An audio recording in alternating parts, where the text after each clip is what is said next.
Hey everyone, welcome to tonight's video. It's kind of a broad topic. I was reading about how our bodies are affected by our minds, which is much like the video of the importance of who you surround yourself with, and pretty much every other video I've ever done, blanketing every last thing you do in your life. First, I would like to remind you that I have Knockout Productions on YouTube, my channel. You'll see my picture with pink scarf. Please subscribe. So I've been reading this book on human consciousness and everything that goes into, and interestingly enough, every thought we are exposed to affects the energy we physically produce. And here's what I mean by that. I guess there was a study conducted on a group of people where they had pressure indicators set up with their hands and how hard they pressed, measuring the output of strength and energy. When the study group was introduced to anything negative, whether it be something as abstract as thought or as simple as an envelope of artificial sweetener, I don't know. It consistently made the group weaker than the counterparts who were told to think about positive or loving thoughts, or their envelope had vitamin C as opposed to artificial sweetener. Distinct differences were in the strength output. So when I'm reading this information, it's telling me how imperative it is that what you surround yourself with, and the importance of positive thought and ability to process information correctly. This idea plays into every aspect of your life, whether you eat healthy or junk, whether you surround yourself with triggers or toxic people. It plays into the overall energy you get to approach your own existence with, which ultimately affects your ability for success. To me, this information is hugely pivotal because not only does it impact what you surround yourself with, if you know how all this plays into the bigger picture, it should affect how you treat others as well. Nothing is an accident or luck. We are all sum totals of a sequence of circumstances that had both controllable and uncontrollable variables. Just some of us have worse variables, I guess.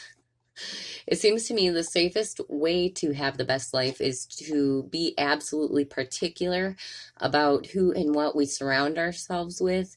Why do we create unnecessary handicaps?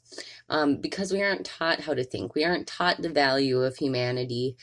You know, we're not taught that enabling is wrong. We get the lines blurred when it comes to the distinction between support and enablement. And also in slew this information, you don't have to approach things as categorically as we do.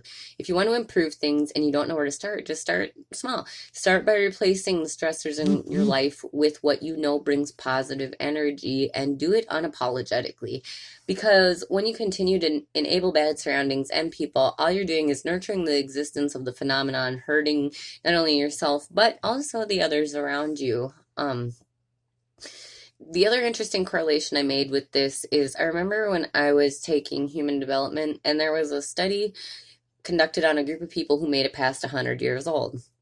Nothing united them, not race, gender, social status, except for one factor, and that's the ability to deal with stress. If you have the ability to look at things realistically and process and minimize stress, this will affect you by making you stronger, your resilience more so, your immune system stronger, and obviously you're going to feel more happy. You ever get a bit of good news and all of a sudden a pep in your step emerges? Or bad news and all of a sudden all you want to do is go to bed? This is a strong reaction to the concept of negative or positive energy on our overall consciousness. This is also a testament to the reason of success behind using religion and different life philosophies for people finding strength, because there's such a strong positive belief indoctrinated and compounded into the structure, making it simpler but still addressing the same reaction in our psyches. I am the first one to promote do what you want, when you want, if it makes you happy and it doesn't hurt anybody. Think about your daily life. What weighs on you? What makes you happy? Start slowly minimizing your stressors, and I've seen it in others and in my own life. Things will slowly improve. There's no need to take large and practical leaps at big change. This is where you see a lot of failure. People think they're going to change everything about what they do, who they are, and stuff like that. You're setting yourself up for a big failure, because what happens is you have these big plans to turn your life around, and all of a sudden you mess up because you had too high of expectation for what you are used to doing, and it fucks you up, and then it fucks you up that much bigger because it was that big of a thing. I guess that's it. As always, thanks for watching, everybody. If you have any input or suggestions for ideas, on videos, I would love to hear it. I've just been kind of reading and trying to catch up, and when I catch the occasional meeting for treatment and stuff like that, I happen to catch interesting topics, but I love hearing your input as well, because ultimately that's how we grow. All right, have a good night, everybody.